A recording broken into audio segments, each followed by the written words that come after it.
Assalamualaikum warahmatullahi wabarakatuh. Perkenalkan, nama saya Reza Fahlevi dengan NIM 24670077. Alamat saya Madura, umur saya sekarang 21. Nah, di sini saya akan membuat video tugas untuk UAS, ujian akhir semester gitu. Nah, di sini yang pertama saya harus disuruh menjelaskan tentang kepemimpinan. Nah, kebetulan saya saat lahir hingga sekarang belum pernah menjadi seorang pemimpin. Belum pernah. Entah itu di organisasi ataupun yang lainnya. Nah, jika apabila saya diberi kesempatan untuk menjadi seorang pemimpin dalam sebuah organisasi ataupun yang lainnya, di sini tugasnya yang kedua yaitu penjelasan organisasi. Yang pertama saya sudah menjelaskan saya tidak pernah menjadi seorang pemimpin. Apabila saya diberi kesempatan untuk menjadi seorang pemimpin, saya akan memilih masuk organisasi di kampus, yaitu himpunan. Lebih tepatnya himpunan mahasiswa ilmu komunikasi. Dan bertepatan saya juga seorang mahasiswa ilmu komunikasi, biar lebih objektif gitu. Nah, di sini untuk organisasinya himpunan ini bertempat di kampus Universitas Amekom. Nah, kenapa saya harus memilih himpunan mahasiswa?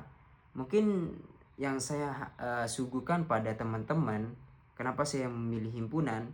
Saya ingin bergerak di bidang pengembangan minat, bakat, dan kreativitas mahasiswa, khususnya dalam bidang komunikasi, media, dan kegiatan sosial.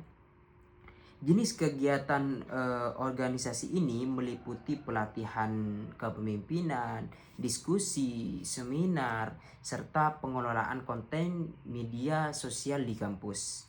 Dan juga pastinya public speaking ataupun biar berkembangnya komunikasi kita sehingga efektif gitu.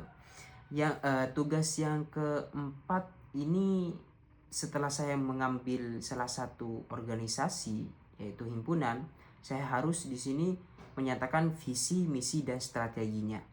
Nah, saya membawakan visi yang saya buat tadi gitu kan. Visi yang saya ajukan untuk kalian semua yaitu mewujudkan organisasi mahasiswa yang aktif, kreatif, dan mampu memberi dampak positif bagi lingkungan kampus. Kenapa visinya saya seperti itu? Mungkin alasan yang pertama, kata aktif. Banyak yang dari mahasiswa ya, banyak dari mahasiswa yang mengikuti kegiatan sehingga mereka lupa dengan kegiatan-kegiatan lainnya ataupun kewajiban-kewajiban lainnya. Maka di sini saya akan membawa kata aktif biar entah itu nanti di organisasinya aktif, di kelasnya aktif, dan semuanya aktif, tidak merugikan salah satu pihak gitu. Yang kedua yaitu kreatif, biar himpunan ini saya akan menggiring semua anggota untuk menjadi mahasiswa yang kreatif dan mampu memberi dampak positif bagi lingkungan. Nah, kalau misinya, yang pertama saya akan membangun komunikasi yang terbuka antar anggota. Kenapa harus membangun komunikasi yang terbuka antar anggota? Biar seorang pemimpin dan juga anggota harus saling memahami dan juga saling mengerti. Karena hebatnya pemimpin itu dilihat dari hebatnya dia berkomunikasi. Kenapa saya harus yang pertama yaitu membangun komunikasi yang terbuka antar anggota biar lebih mengerti dan juga maksimal kinerjanya.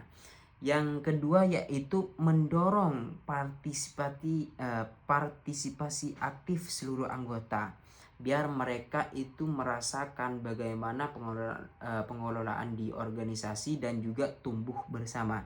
Yang ketiga yaitu mengembangkan potensi dan keterampilan mahasiswa. Bagaimana dari anggota ataupun mahasiswa memiliki ide kreatif dan juga bakat-bakat mereka yang mungkin mereka tidak publikasi gitu. Nah, kita akan menyaringnya dengan misi ini biar mereka mempunyai wadah sehingga bakat mereka ataupun ide kreatif mereka tersampaikan gitu. Nah, untuk yang selanjutnya, proses memulai kepemimpinan. Nah, di sini kan saya baru menjadi seorang pemimpin. Mungkin proses yang langkah yang saya ambil yang pertama itu, jika saya menjadi seorang pemimpin, langkah awal yang saya akan lakukan adalah mengenal seluruh anggota. Nah, kenapa harus mengenal seluruh anggota? Langkah awalnya, ketika menjadi seorang pemimpin, menurut saya, kalau seorang pemimpin tidak mengenal anggotanya secara keseluruhan, maka komunikasi dan juga kinerjanya tidak akan maksimal, entah itu dari pemimpinnya ataupun anggotanya. Makanya langkah awal yang saya akan lakukan yaitu mengenal seluruh anggota. Saya akan memulai dengan pendekatan personal, mendengarkan pendapat mereka, serta memahami karakter dan kemampuan masing-masing anggota agar dapat bekerja semaksimal mungkin. Nah, ketika sudah dengan mendekatkan secara personal, kita tahu dengan sifatnya, kita tahu dengan karakternya, agar lebih bisa mencermati bagaimana dia bertindak dan juga sebagai pemimpin mengerti tentang keadaan dia sendiri. Nah, begitu untuk langkah awalnya. Dan selanjutnya, cara berkomunikasi dengan anggota. Nah, kalau saya sudah jadi pemimpin, mungkin cara berkomunikasinya saya dalam berkomunikasi ya, saya akan menggunakan komunikasi yang terbuka, sopan, dan saling menghargai. Karena seorang pemimpin jika mempunyai komunikasi yang tertutup, maka antara pemimpin dan juga anggota akan mempunyai pemikiran yang berbeda. Nah, makanya saya akan cara berkomunikasinya yaitu secara terbuka, biar anggota semua tahu bahwa tujuannya ke sini dan juga arahnya ke sini. Dan juga diiringi dengan kesopanan, biar mengajarkan bahwasanya sopan lebih penting dan juga lebih tinggi dari kecerdasan. Dan juga saling menghargai, bagaimana kita sama-sama anggota, sama-sama pemimpin, dan dalam suatu kelompoknya tidak tidak ada kata senioritas lah. Di situ saya akan saling menghargai dan juga jika dia berpendapat kita menghargai, ketika saya berpendapat dia juga menghargai. Makanya kita harus mengenalkan hal-hal seperti itu kepada anggotanya. Saya akan mengajak anggota untuk berdiskusi, bukan hanya menerima perintah, sehingga mereka merasa dihargai dan memiliki peran penting dalam mewujudkan visi dan misi yang saya usung dan saya bawakan untuk organisasi ini. Dan yang selanjutnya yaitu penanganan masalah internal dan eksternal. Nah, dalam organisasi ini pasti terjadi, entah itu masalah internal, masalah eksternal. Mungkin saya ambil dari internalnya dulu. Jika terjadi masalah internal seperti perbedaan pendapat antar anggota, saya akan mengadakan diskusi bersama untuk mencari solusi yang baik. Nah, itu yang harus kalian pegang. Jika di internal kita sangat buruk, mungkin pendekatan antara pemimpin dan juga anggota itu dipererat, biar masalahnya ketemu. Oh, di sini loh mana masalahnya, harus kita perbaiki bersama secara internal gitu. Contohnya ya, kalau saya ambil contohnya, apabila terjadi konflik dalam pembagian tugas, saya akan mendengarkan kedua belah pihak dan mencari jalan tengah agar masalah dapat diselesaikan tanpa merugikan siapapun. Nah, ketika pemimpin nih, di anggotanya divisi ini dan divisi B dan divisi A itu saling kontra. Nah, maka kemungkinan besar kinerjanya tidak akan maksimal. Nah, kita sebagai pemimpin, kita harus terjun. Kita harus mewadahi mereka berdua sehingga bekerja maksimal dan tidak ada permusuhan lah dari per divisi dan juga perbedaan divisi. Kalau di eksternalnya mungkin seperti keterbatasan dana atau kerjasama, saya akan melakukan komunikasi dengan pihak terkait secara personal dan mencari alternatifnya. Mungkin dalam organisasi masalah eksternalnya yang mungkin kerjasama, kekurangan dana itu hal wajar ya.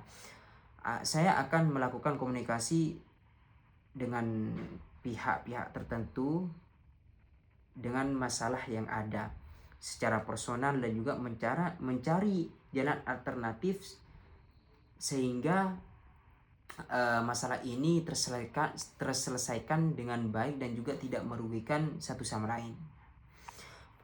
Yang selanjutnya yaitu gaya kepemimpinan. Gaya kepemimpinan yang akan saya gunakan adalah gaya kepemimpinan demokratis. Alasannya karena gaya ini memberikan ruang anggota untuk menyampaikan pendapat. Nah, kenapa harus saya mengambil gaya demokratis? Karena ketika saya sudah mengambil kepemimpinan demokratis, serasa anggota sama pemimpin itu sudah erat. Dia berpendapat, saya ambil, dia mengajukan pendapat, saya ambil juga. Jadi demokratis.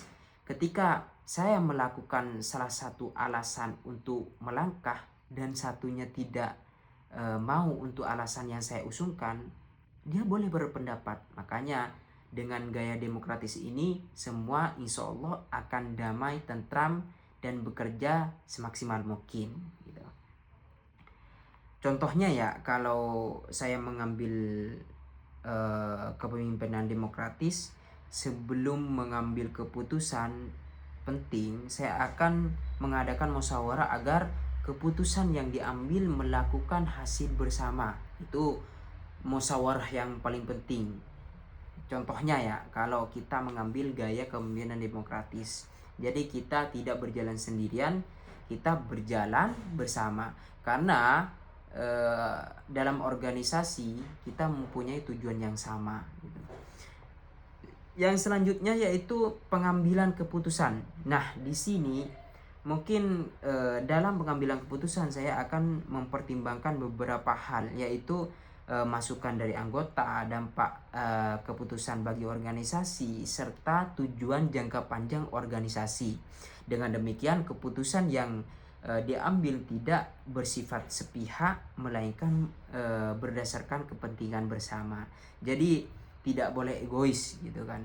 Kalau dari penerapan pengambilan keputusan, jika kita egois maka tujuannya akan beda. Sedangkan visi dan misi yang kita buat itu untuk dijalankan bersama, mungkin seperti itu. Dan selanjutnya yaitu penerapan kepemimpinan dalam kehidupan sehari-hari.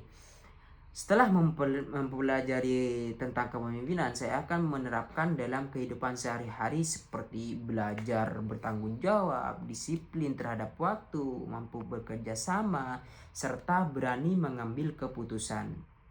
Nah, penerapan ini untuk sehari-harinya sangat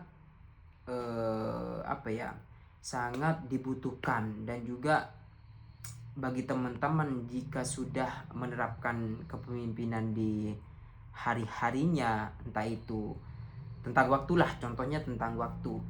Banyak mahasiswa itu tidak disiplin, membuang-buang waktu, sedangkan waktu adalah emas gitu teman-teman. Dan mungkin sudah selesai ya saya menceritakan tentang bagaimana visi misi dan juga strateginya, penerapan kepemimpinan dalam sehari-hari, dan juga pengambilan keputusan. Maka ketika sudah saya menjadi seorang pemimpin dan diberi kesempatan nih, sepertinya yang di awal saya akan menjadi pemimpin organisasi di kampus, yaitu himpunan mahasiswa, lebih tepatnya lagi himpunan mahasiswa ilmu komunikasi, biar lebih efektif dan juga lebih objektif untuk tujuan saya, dan juga biar mengembangkan organisasi berkomunikasi dengan antar anggota dan juga yang lainnya. Mungkin hanya itu saja yang saya dapat saya sampaikan kepada kalian semua. Terima kasih atas attentionnya. Saya Reza Valevi, pamit undur diri. Assalamualaikum warahmatullahi wabarakatuh.